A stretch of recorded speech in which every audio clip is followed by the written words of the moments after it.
Selamat malam sobat pendengar setia Radio Maestro Bandung dimanapun Anda berada. Senang sekali kami bisa menjumpai Anda kembali dalam program penyuluhan dan konsultasi hukum Komisi Hukum dan HAM PGUE Jawa Barat melalui Radio Maestro Bandung yang hadir setiap hari Jumat, Minggu kedua dan Minggu keempat. Saya Sutarjo SHMH CMC selaku host akan memandu 50 menit ke depan. Sobat Maestro bisa mengikuti acara ini di Maestro Radio Bandung YouTube channel atau Radio Maestro Bandung.com. Dan jika ada pertanyaan, silahkan menghubungi kami by phone atau by WA ke 0813 21 000 925 dan atau ke nomor 0821 219 1111 4 kali 5 kali satunya ya, atau bisa di kolom komentar YouTube channel.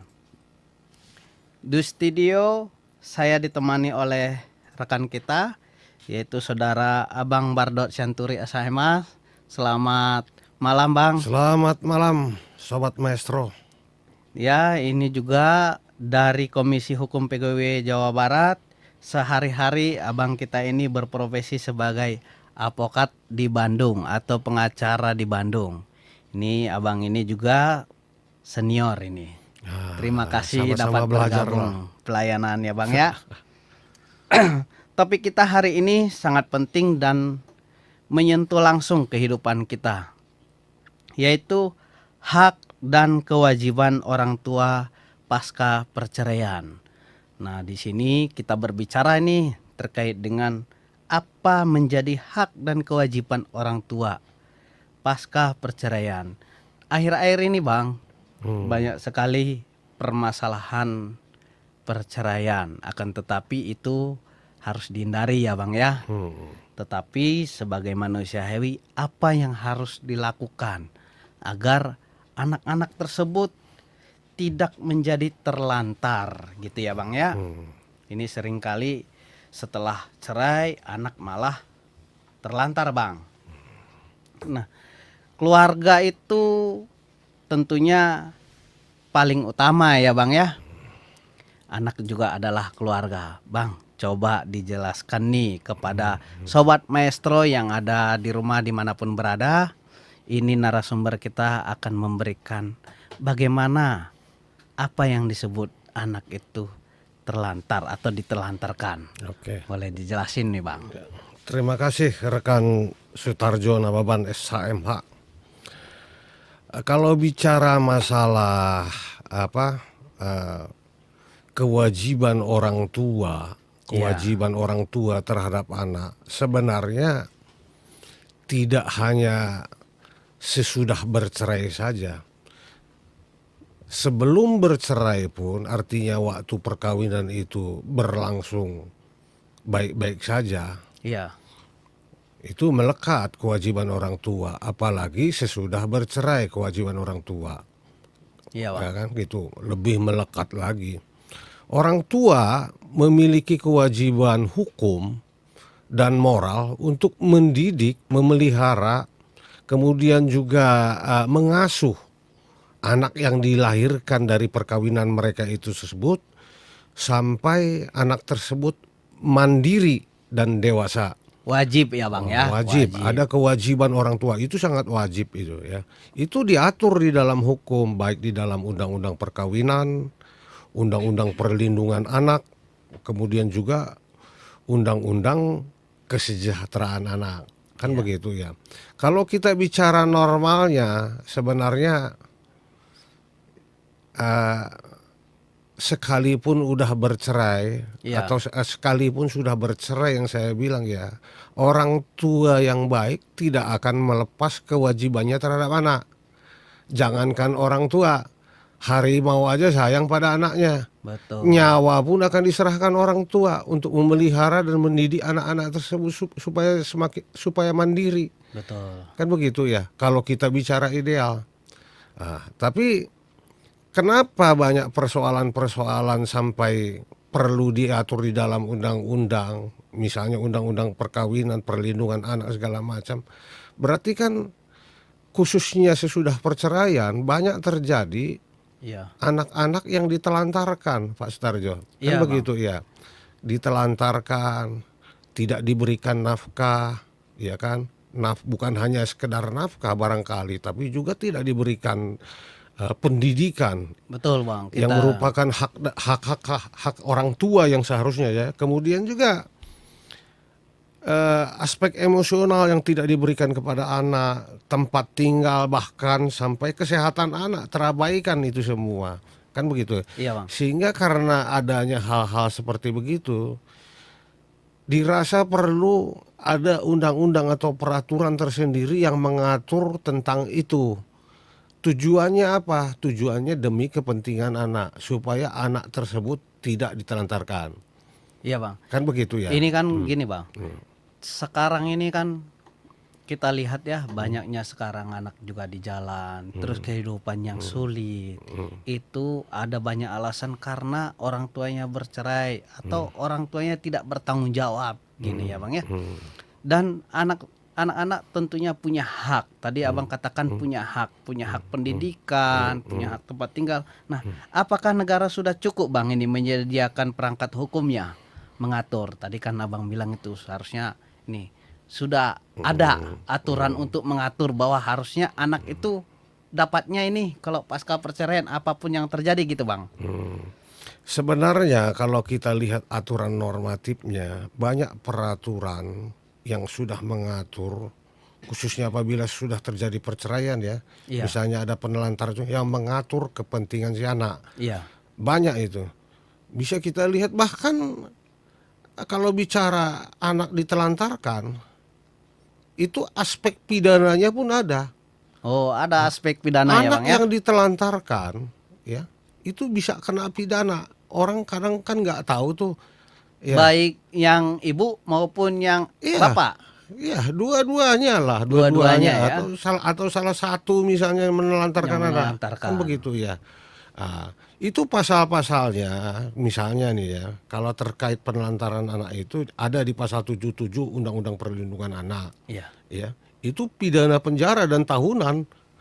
Ya, Berapa lama itu, Bang? 5 tahunan lah, kurang lebih 5 tahunan. Bahkan di undang-undang kita sekarang, calon undang-undang KUHP kita sekarang, yang nanti, Iya, yang mau baru yang nih. baru nanti, Undang-Undang Nomor 1 Tahun 2023, pasal 305 itu ada mengatur tentang aspek penelantaran anak ini. Apabila orang tua menelantarkan anak, ada penjara 3 tahun atau denda sampai 200 juta.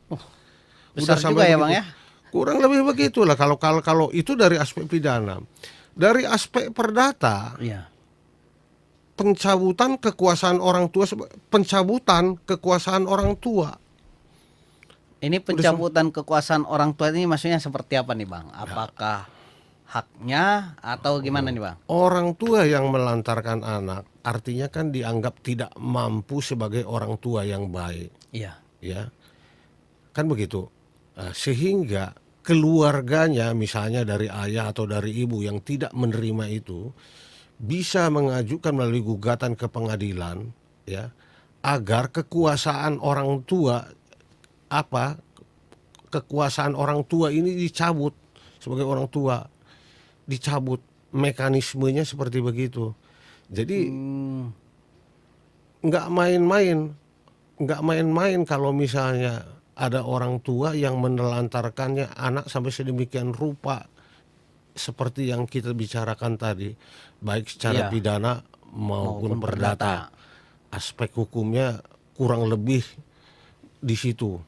Kalau dari sisi apabila menelantarkan anak. Berarti kalau melantarkan anak ya, ini bisa dapat dipidana bagi baik itu ayahnya maupun ibunya. Ya.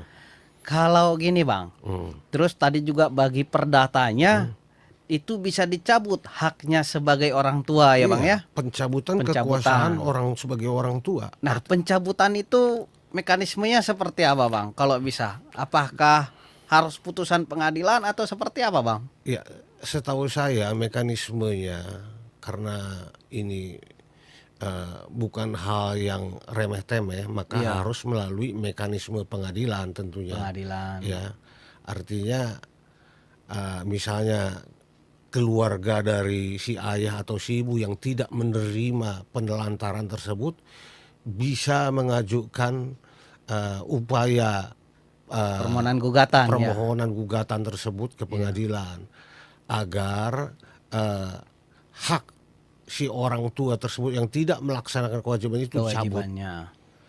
Nah, mekanismenya kurang lebih seperti begitu. Ya, ini kan kita Sobat Maestro banyak terkadang kita tidak paham ini ya Bang ya.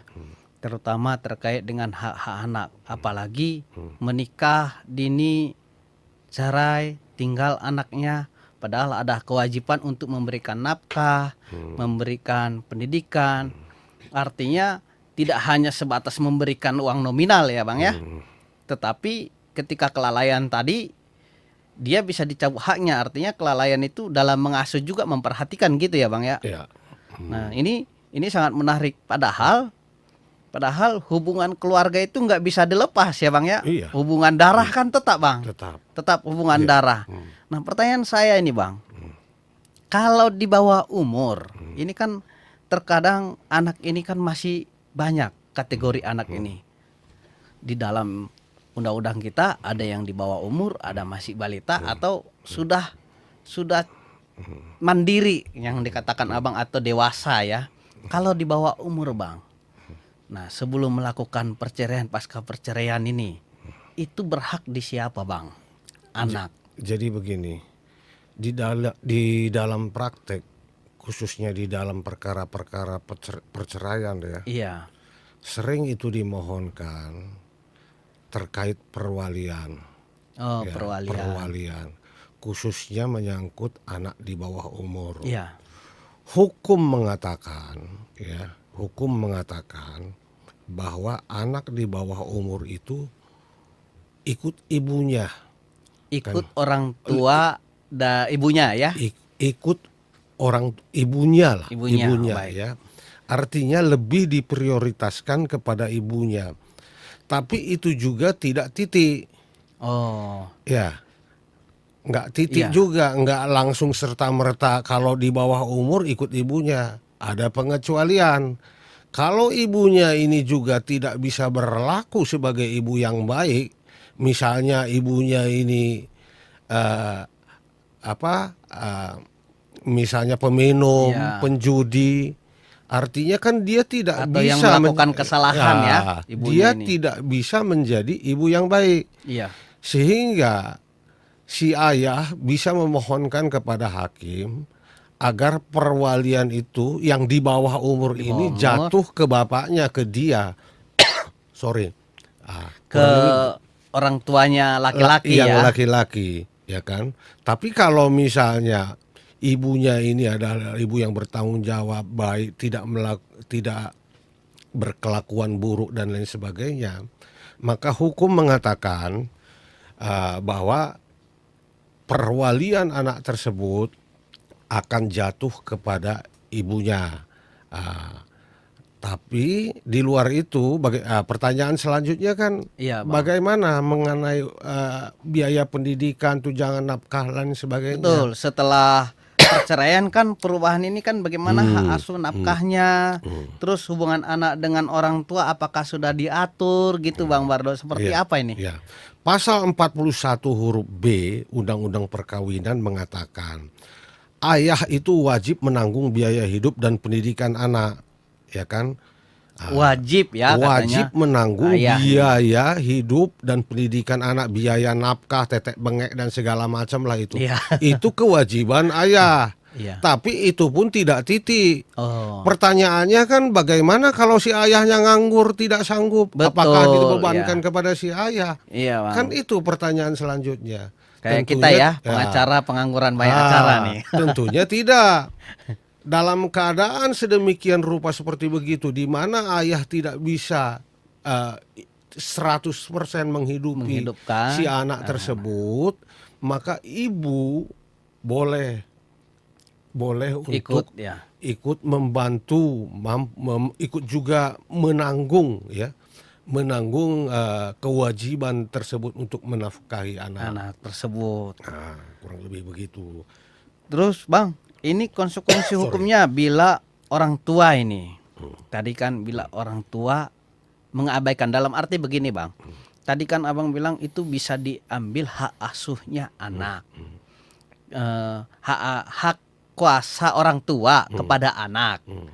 Kalau melantarkan. Nih, ini tiba-tiba dikasih ke ibunya, kan begitu ini Bang. Kan kalau di bawah umur ke ibunya. Nah, kalau sudah dikasih hak asuh nih kepada ibunya, diputus nih pasca perceraian diputus, atau diputus kepada bapaknya, antara bapak dan ibu lah diputus. Nah, tetapi pada saat sudah diputus nih Bang, dia punya hak asuh nih, contohnya ibunya aja lah di bawah umur. Nah, ketika itu orang tuanya kewajibannya diabaikan, nah itu bagaimana langkah-langkah kita Bang? Pada saat perceraian ini udah diserahkan kepada ibunya atau diserahkan kepada bapaknya pada saat putus nih Bang. Tetapi pada saat perjalanannya ini anak ternyata tidak bisa sekolah atau masih kurang dan sebagainya, tidak dapat pendidikan yang sesuai yang diatur. Nah, bagaimana nih Bang? Ketika orang tua itu mengabaikan, apa yang harus ditempuh gitu Bang? Ya, memang yang namanya menafkahi anak itu tidak semudah yang kita katakan. Betul. Ya, apalagi dalam kehidupan sekarang. Bukan maksud orang tua tidak mau menafkahi anak, tapi kalau misalnya nggak ada kerjaan, apa yang mau dinafkahi? Iya. Ya, kan harus sedemikian rupa juga kita berpikir, kan begitu. Iya. Ya, anggaplah putusan itu sudah menyatakan bahwa hak anak, hak asuh anak itu asuh sudah anak. pada Ibu. sudah pada ibu. Tapi ternyata dia tidak bisa melaksanakan kewajibannya itu secara putusan yang sudah secara putusan. diputuskan Kan ya. begitu ya. Iya benar. Ya, itulah perlunya Sedangkan bapak itu pingin hak asuh di dia, padahal ibunya udah nggak sanggup lagi dan sebagainya gitu. Nah, itulah perlu kompromi dua belah pihak. Sepanjang ibunya ini memang bukan karena sesuatu hal ya seperti saya bilang tadi, penjudi ataupun apa, maka dua belah pihak bisa melakukan kerjasama untuk menghidupi anak tersebut, kan begitu ya. Tadi di awal kan saya bilang kewajiban orang tua itu tidak pasca perceraian saja, tapi waktu mereka misalnya dalam perkawinan yang akur-akur aja sebelum perceraian pun mereka punya kewajiban untuk memelihara, mendidik dan menafkahi anak itu sampai dewasa. Itu kewajiban dan itu Kewajiban ya. dan itu bersifat Mutlak lah ya. mutlak ya. Kurang lebih mutlak begitu. Iya, tapi gini Bang, kan ini mereka sudah berkewajiban ini, orang tua baik apalagi terutama lelaki ya, ayahnya dia memberikan kewajiban untuk memberikan pendidikan, kesehatan, tempat tinggal juga, nafkah bulanan, tentunya itu kewajiban sebagai ayah. Apabila tidak sanggup, maka dapat dibantu oleh ibunya kan gitu, dan itu apalagi ayahnya tidak bekerja ya. Nah, ketika sudah diputus di bawah umur juga, ini di bawah kalau di bawah umur secara otomatis lebih diprioritaskan kepada ibunya ya Bang ya. Kepada ibunya. Tetapi dilihat lagi bukan titik gitu ya Bang ya. Bukan titik, ibunya juga dilihat dari kemampuannya, dari tingkah lakunya, apakah suka melalaikan dan sebagainya, supaya nanti bisa beralih hak asuh ini gitu ya Bang ya. Nah, sekarang ini kita lihat nih Bang, banyak sekali ya, apalagi di bawah umur ya dua-duanya pergi nih, malah dua-duanya meninggalkan. Padahal sudah jelas diatur tadi abang katakan di pasal 77 itu mengatur jika memelantarkan anak bisa dipidana. Itu pidananya 5 tahun. Ini sahabat maestro jarang sekali ya dilakukan upaya-upaya ini, Bang. Apalagi menggugat ya, bagaimana menggugat orang tua ya.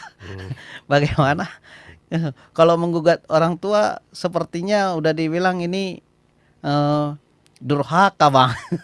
Padahal undang-undang mengatur begitu, Bang. Karena diabaikan tadi anaknya dan dia punya hak gitu. Nah, kalau ini anaknya, Bang, terkadang sudah diasuh ini nakal juga ini. Ini kita lari sedikit ke ini nih, ke KDM ini. Yang mana kalau yang nakal bisa dibarak gitu ya, Bang ya. Jadi bukan hanya udah dikasih nafkah, udah dikasih kehidupan yang sedemikian rupa sesuai aturan, tapi kalau anaknya nih, Bang, ini menurut Abang gimana, anaknya juga harus seperti apa nih kalau anaknya nih? Apalagi dibarak katanya. Makanya nakal. kan harus kita bedakan antara anak di bawah umur dan anak yang sudah dianggap cukup dewasa. Nah, apa anak di bawah umur itu? Kompilasi hukum Islam pasal 105 mengatakan anak di bawah umur itu 12 tahun ke bawah. 12 tahun ke bawah Kan ya. begitu ya. Di bawah umur. Beda-beda. Kalau undang-undang perlindungan anak kalau nggak salah 18. KUH Iya. Perdata mengatakan di bawah 21 tahun. 21 ya. Kan begitu ya. Kalau anak di bawah umur itu. Kalau di bawah umur maka ya tetap menjadi ini kalau dalam keadaan tidak ada masalah ya. Iya. Tadi kan kita bilang bahwa itu tetap menjadi kewajiban dari orang tua untuk mendidik sedemikian rupa sehingga dia menjadi anak yang baik. Cuman persoalannya seperti tadi pertanyaan rekan Sutarjo, bagaimana kalau misalnya anaknya Nakal ini udah nakal dan dikasih segala ini, macam ya. kan begitu Ini ya. kan nanti sobat maestro mendengarkan, oh saya punya hak nih anak-anak nih. Nah, Padahal harus punya kewajiban juga anak nih. iya. Kalau di bawah umur itu tetap menjadi tanggung jawab orang tua. Iya. Ya. Adapun seperti misalnya dimasukin barak militer atau apa segala macam itu, saya pribadi melihatnya, saya sih berpikir positif sebagai bentuk mendisiplinkan anak. Mendisiplinkan ya, Bang ya. Tujuannya kan baik. Iya. Bagaimana supaya anak tersebut secara mental, budi pekerti dan lain sebagainya bisa menjadi anak yang baik. Iya. Kan begitu ya. Iya, Bang. Jadi kalau kita bicara dalam konteks lebih luas, tanggung jawab terhadap anak ini dalam konteks yang lebih luas ya. Iya. Bukan hanya menyangkut juga tanggung jawab orang tua, tapi banyak hal, tanggung jawab negara juga barangkali. Anak-anak terlantar itu kan menjadi tanggung jawab negara. Betul. Dipelihara oleh negara kan begitu ya. Iya. Apalagi misalnya orang tuanya udah nggak ada, bagaimana ini anak? Ya kan gitu ya. Iya. Harus ada aturan hukum sedemikian rupa yang mengatur supaya anak ini tidak terlantar. Ya, kurang lebih begitu. Bang, kalau begini nih, Bang. Tadi kan anak supaya tidak terlantar. Nah, kita kembali nih ke anaknya. Oke, anaknya nih kalau nakal tadi untuk mendisiplinkan. Nah, sekarang ini jika kedua orang tuanya ini apalagi terkait dengan biaya ya, Bang ya. Tadi udah kita jelaskan bagaimana hak asuh itu melekat pada ibunya di bawah umur kepada ayahnya untuk menafkahi gitu. Tapi ketika kedua-duanya nih, Bang. Kedua-duanya ini melepas tanggung jawab. Ini biasanya suka ditinggalkan ke neneknya lah. Kan, Bang? Yang satu bisa nikah lagi pergi, yang satu ngambil jalan lagi. Ya. Sehingga anaknya tinggal nih, Bang. Ini seperti apa, Bang? Menurut Abang sebagai pakar, Bang Bardot, silakan, Bang. Tadi kita sudah katakan kalau terjadi hal-hal seperti begitu, itu sudah masuk menurut hemat saya sudah masuk kategori menelantarkan anak. Iya. Kalau kita menelantarkan anak, ada konsekuensi hukum yang akan kita dapat baik secara pidana maupun perdata tadi. Iya. Yang saya katakan tadi, ini tidak main-main, hukuman kurungan badan, bahkan denda sampai ratusan juta. Dan itu ada aturan hukumnya kan begitu ya. Iya. Bukan hanya di dalam Undang-Undang Perlindungan Anak, di Undang-Undang Perkawinan seperti yang saya katakan tadi. Iya, Undang-Undang Undang Perkawinan. pasal 49 malah mengatakan ya, pencabutan kekuasaan orang tua itu. Pasal 49A Undang-Undang penghapusan kekerasan dalam rumah tangga itu juga diatur masalah penelantaran anak. Pidananya ada juga di situ sampai 3 tahun dan dendanya juga ada sampai 15 juta. Denda Ya. 15 juta. Jadi saya berkesimpulan, saya melihat bahwa sebenarnya secara hukum, mekanisme hukum, secara hukum normatif ya, sudah banyak diatur peraturan hukum ya yang mengatur tentang perlindungan anak ini. Iya, Yang tujuannya anak ini kan masa depan bangsa. betul. Ya, kalau kita tidak atur sedemikian rupa, kalau negara tidak mengatur sedemikian rupa di dalam hukum yang baik, ya kan, maka bisa dipastikan Masa depannya. masa depan bangsa juga ini ikut hancur karena dia kan masa depan bangsa, Iya. calon pemimpin masa depan, ya. Bagaimana? Kan gitu ya. Kalau misalnya sekolah aja susah, tidak bisa. Kan gitu ya. Betul, Jadi betul, negara juga harus hadir, bukan hanya semata-mata menurut saya kewajiban orang tuanya saja saja ya. dalam konteks yang lebih luas ya. Iya, dalam konteks lebih luas. Kurang lebih begitu. Ya Bang, ini kan masalah hak ini adalah hak asuh. Tadi kita berbicara hak asuh. Terus pertama itu pelantaran anak, Bang. Ini terkait anak ini kan Abang katakan bahwa kita ini adalah generasi ya. Anak adalah generasi. Tujuan berkeluarga juga adalah memiliki anak ya, Bang ya. Dan untuk ya generasi ke depan. Nah, tentunya ini sudah banyak diatur, tadi Abang jelaskan juga ya Bang Mardut, itu udah ada diatur di dalam Undang-Undang Perkawinan, ada diatur juga di dalam hukum perlindungan anak, ada juga diatur di dalam hukum Islam juga ya Bang ya, kompilasi hukum Islam. Ada jurisprudensi juga Bang? Jurisprudensi malah ada. Beberapa jurisprudensi ini kan putusan hakim yang berkekuatan tetap. Banyak perkara-perkara yang serupa ya, misalnya khususnya terkait ini ya, perwalian anak ya. Perwalian. Itu banyak berebut antara ibu dengan bapaknya. Iya. Si bapak ingin supaya anak di bawah umur ini ikut dia. Si ibu ingin supaya anak ini ikut ibunya. Bertempurlah mereka di pengadilan. Si ayah mengatakan ibunya tidak layak menjadi wali anak tersebut. Si ibu mengatakan si ayah enggak layak. Itu sering terjadi Pak Sutarjo. Ya. Iya, banyak kita lihat begitu. Nah, pembuktianlah akhirnya hakim melihat mana yang sebenarnya layak, kan begitu ya. Iya. Nah, tapi untuk demi kepentingan anak, mungkin itu dalam konteks hubungan emosional ya. Ya, kasih sayang ya. Kita tentunya secara emosional lebih dekat ke ibu kita, secara emosional ya.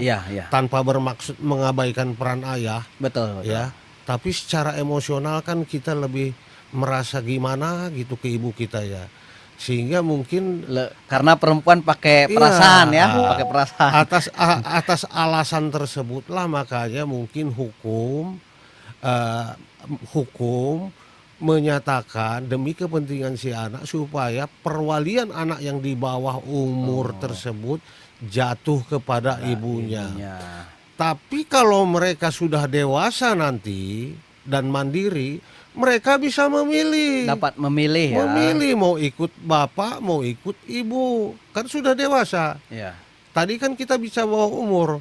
Tapi kalau misalnya mereka sudah dewasa, mandiri, kan begitu ya. Mereka sudah bisa berpikir lebih dewasa lah ya. Mereka bisa memilih. Ya. Mau ikut bapak atau mau ikut ibu. Tapi biasanya yang saya temui ya, tak ada kok anak yang pengen juga orang tuanya bercerai Pak. Iya. Nggak ada. Dan itu juga dilarang ya di kita di Dilarang, Kristen itu ya. sangat dilarang ya, sangat keras itu Iya. nggak boleh. Yang sering terjadi di dalam praktek kan perceraian orang tua itu sering membawa imbas kepada anak, Iya, ya. Itu yang sering tidak kita sadari, kan begitu ya.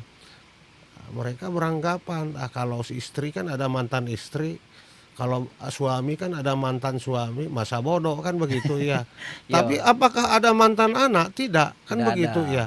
Itulah yang semestinya dari awal harus kita pahami sebelum menempuh misalnya jalan terakhir bercerai, Iya, kan begitu ya. Nah, tapi hukum juga ternyata melindungi, mengatur, ya kan, pasca perceraian anak tetap diberikan perlindungan khususnya yang di bawah terhadap umur ya. hak-hak dia sebagai anak dari orang tuanya, gitu Oh, Pak. ini menarik menarik banget ini ya Bang Bardot. Mm, Ini Sobat Maestro, ini sangat menarik ini ya terkait dengan kewajiban orang tua dalam perkawinan dan pasca perceraian.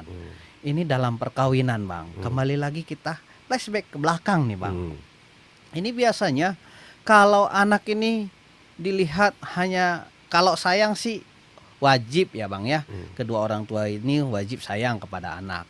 Tetapi kadang ini ketika sudah cerai, mensreanya ada yang berbeda nih. Ini kalau ada yang berbeda, saya aja nanti hak asuh anak supaya apa? Ini ada asetnya. Nah, ini kan kembali karena kan selalu dipisahkan ya Bang ya.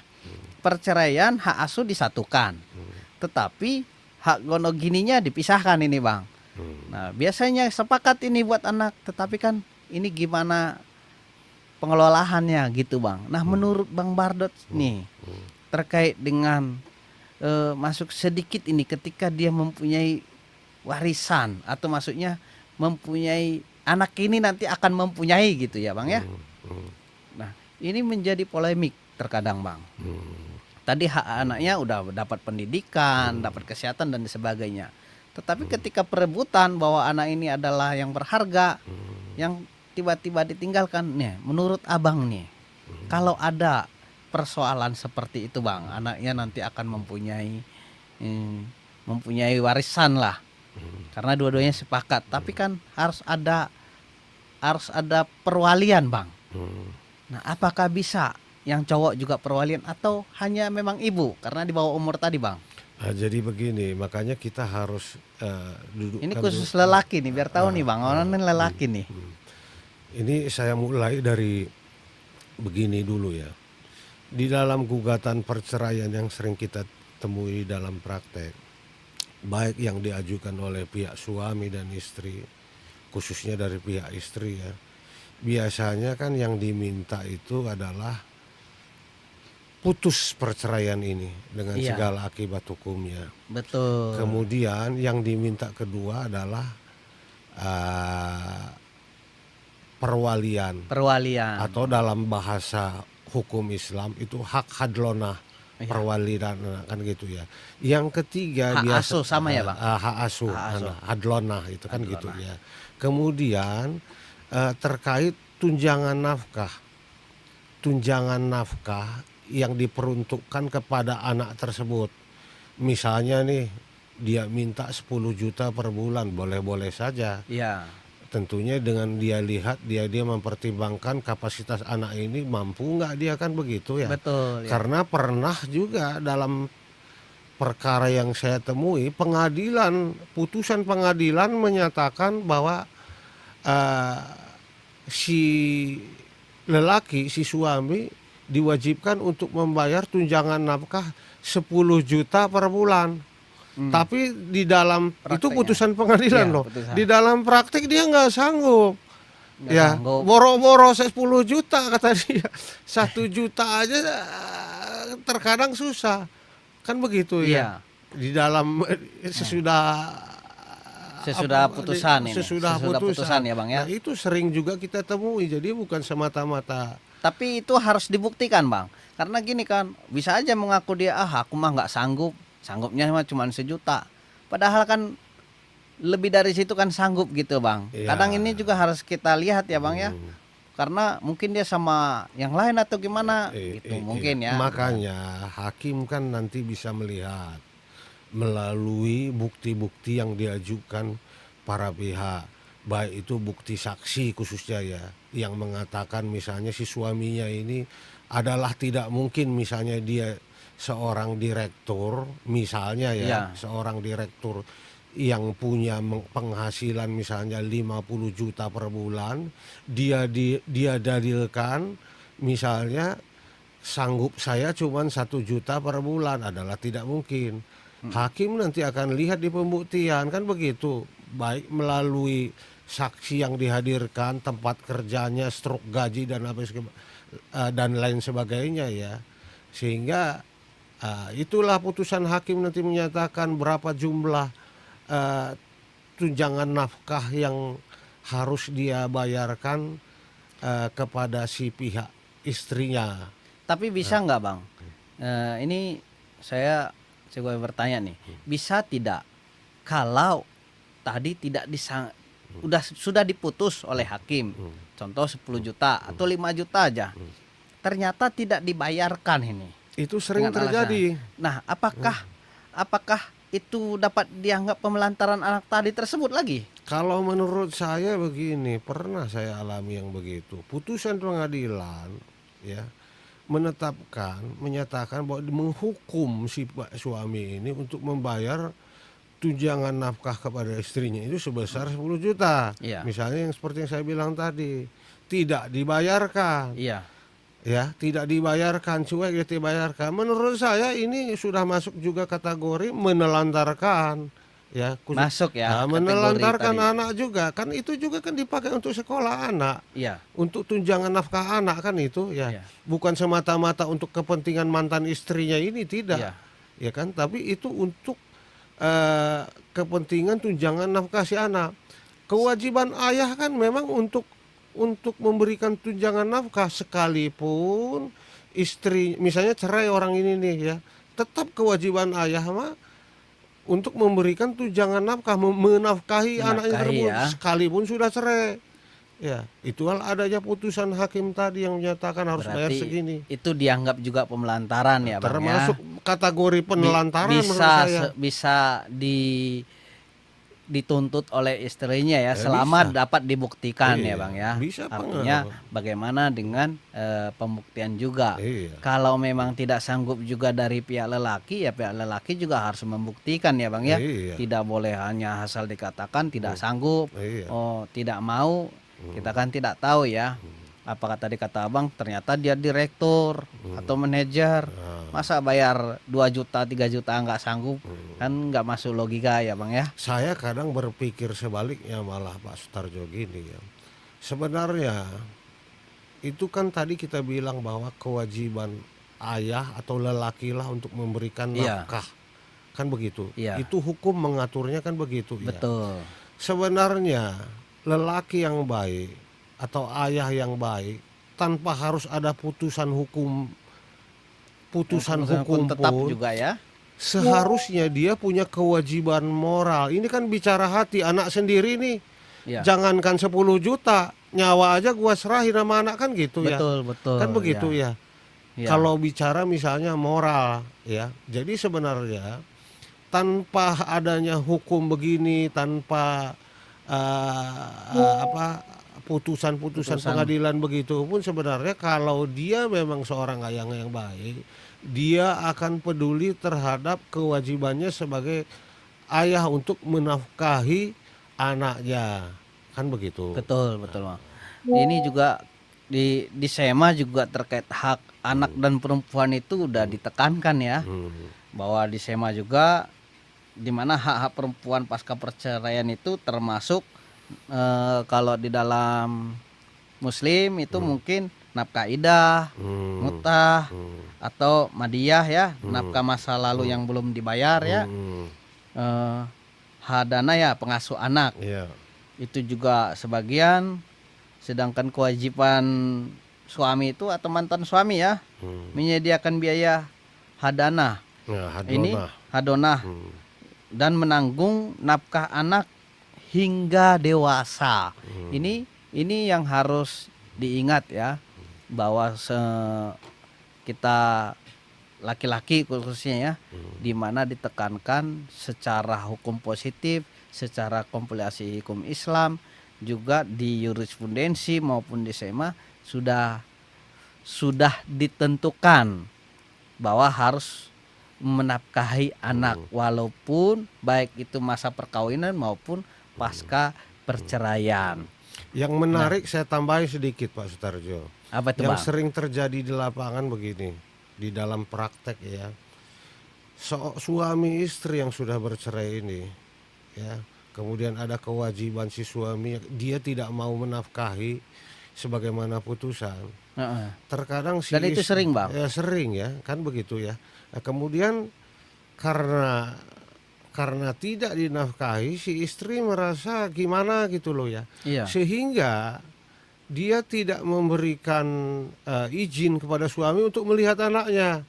Iya, justru itu Bang.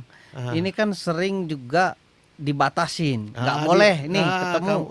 Kamu nggak boleh lihat anakmu. Udah yang sini uangnya aja lah cukup kan gitu ya. Padahal kan suami juga kan itu anaknya. Yang viral juga pernah ada itu Bang. Kan gitu Nggak ya. boleh sampai Sehingga ketemu. saya berpendapat begini. Sebaiknya sebenarnya di dalam sebuah putusan perceraian itu tidak hanya mengatur tentang putusnya perceraian, tidak hanya tunjangan nafkah dan termasuk perwalian itu juga, tapi juga di dalam petitum putusan itu Tambahan juga ya. diatur ditambahkan. Artinya si ayah atau si ibu lah atau siapa di mana lah nanti perwaliannya ya. Tapi kan karena cecok Bang, gimana mau Ya bersatu itu. lagi? Ya Makanya itu tadi. selalu dibatasi. Iya, diberikan kebebasan seluas-luasnya, diatur sedemikian rupa untuk melihat dan menjenguk anaknya. Dengan pertimbangan ini kan demi kepentingan anak. Makanya faktor Oh, psikologi diberikan kesempatan. Cuman kalau didoktrin Bang, ini kalau didoktrin gitu. Kan takut nanti anaknya dibawa-bawa, kalau apalagi dilihat salah satu orang tua yang diduga ini yang memberikan moral atau mental yang kurang baik kepada anaknya, sehingga kadang dibatasin gitu Bang. Nah, itulah makanya perlu kepercayaan para pihak di sini, suami istri tersebut. Apapun sekalipun sudah cerai, itu kan bapaknya. Sekalipun udah cerai, itu kan mamahnya, kan begitu ya. Selama berkewajiban ya memberikan apa Iya. Demi haknya. kepentingan si anak. Si anak kan sekalipun orang tuanya sudah bercerai, tetap pengen ketemu bapaknya. Iya. Ketemu bapaknya misalnya ya. Pengen dong dia. Iya. Apalagi misalnya anak tersebut masih di bawah umur, kan begitu. Mana dia tahu-tahu misalnya anak tersebut 2 tahun 3 tahun, mana dia tahu orang tuanya sudah bercerai. Kadang-kadang kan dia nggak paham. Ya, si anak yang di bawah umur ini bahwa orang tuanya udah cerai. Iya. Kan begitu ya. Sehingga perlu secara psikologi.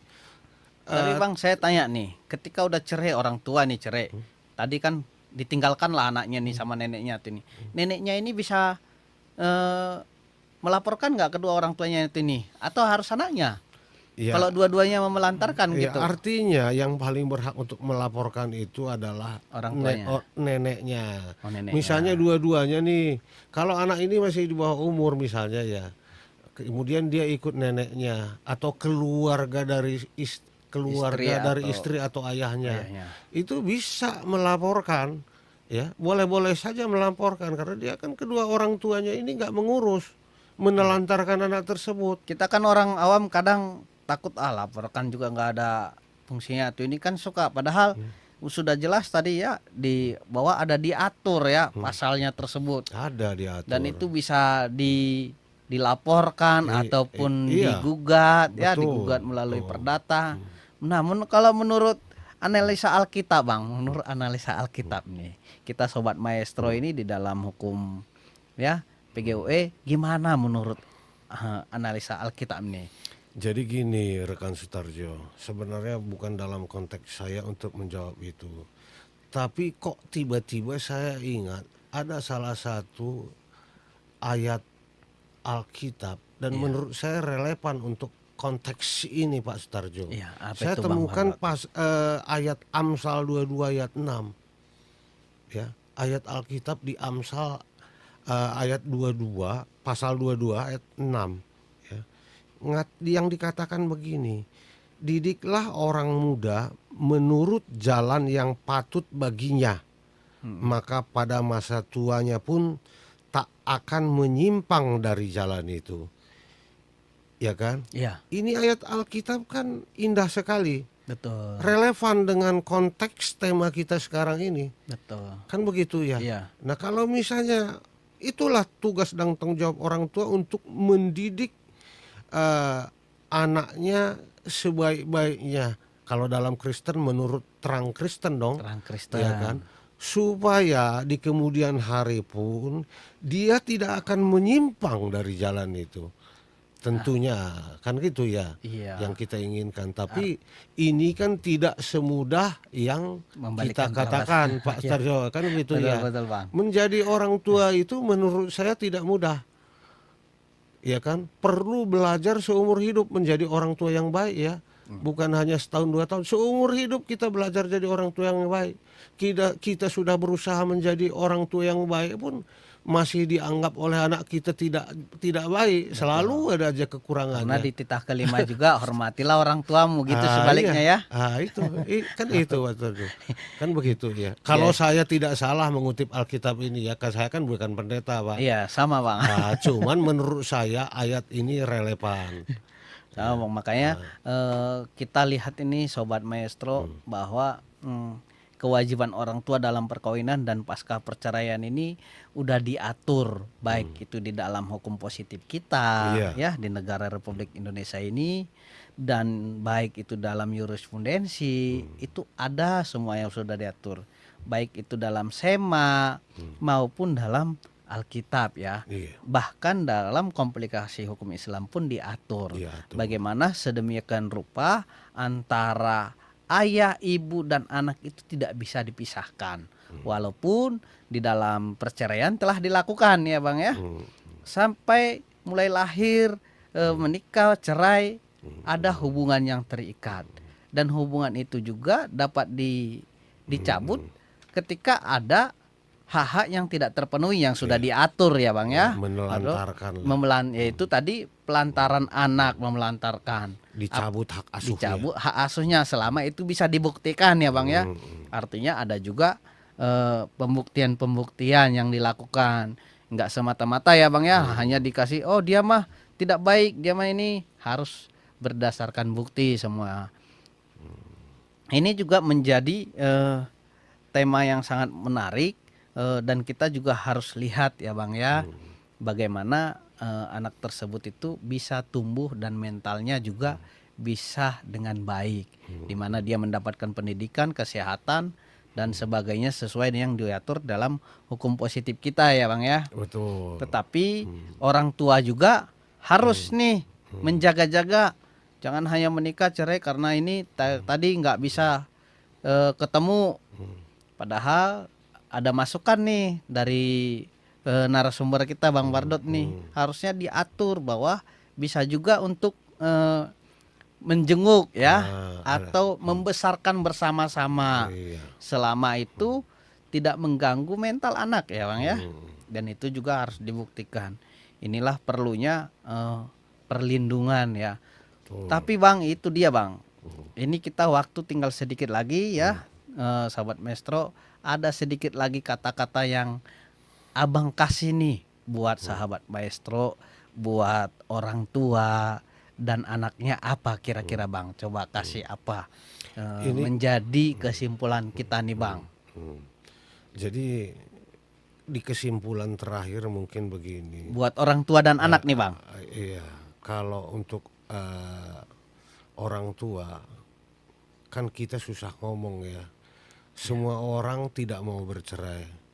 Tapi kalau harus pun bercerai dengan alasan apapun misalnya, yang kadang-kadang ya nggak layak juga kita hakimi ya. Iya. Mungkin mereka juga punya alasan tersendiri kenapa sampai harus bercerai. Tapi yang saya mau katakan adalah bahwa sekalipun sudah bercerai, maka tanggung jawab dan kewajiban orang tua terhadap anak itu mutlak tetap melekat. Iya. Jadi pasal 45 menurut hukum tadi, perceraian itu tidak menghapus tanggung jawab orang tua. Bukan gara-gara cerai kemudian tanggung Jadi jawab begini, Bang. mereka hilang. Oh, oke. Kan begitu ya. Iya, Bang. Jadi poinnya demi kepentingan anak. Itulah kan begitu ya. Berarti sekarang peran bersama-sama itu penting Tetap penting. bagi orang tua Sekalipun untuk sudah membesarkan, bercerai. sekalipun untuk bercerai. Dan pendampingan rohani juga dari orang tua perlu ya, agar mental dan kerohaniannya mentalnya juga bisa berjalan dengan baik. Terima kasih Sobat Maestro, selamat malam, salam dari kami Bang Bardot Syanturi dan Selamat saya Sutarjo SHMH. Terima kasih, salam. Salam, salam.